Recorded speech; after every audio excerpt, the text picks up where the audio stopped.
Hi, I'm Robert F. Kennedy Jr., and I send my greetings to all the distinguished delegates of the Mnemonic Convention. I had hoped to be with you today, but the government shutdown means that I couldn't do that.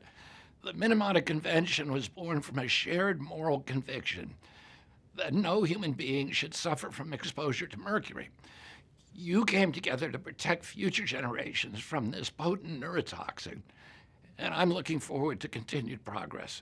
Article 4 of the convention calls on parties to cut mercury use by phasing out listed mercury-added products.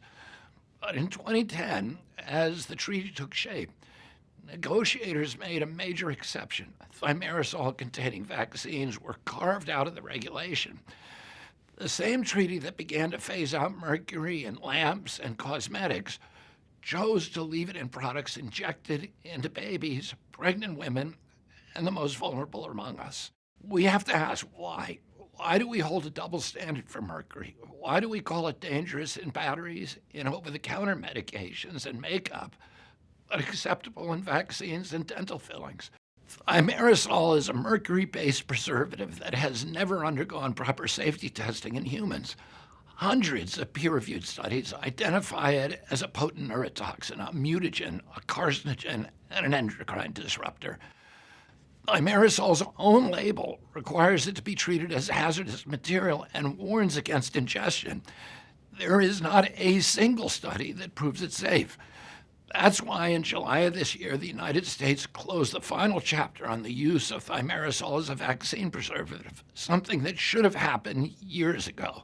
I want to be clear, it's inexcusable that governments around the world still allow mercury-based compounds in healthcare when safe alternatives exist. Now that America has removed mercury from all vaccines, I call on every global health authority and every party to this convention to do the same. Manufacturers have confirmed that they can produce mercury-free, single-dose vaccines without interrupting supply.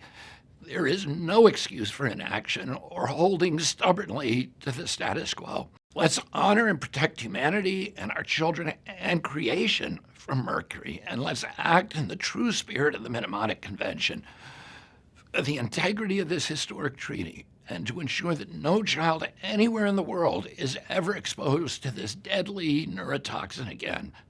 Thank you.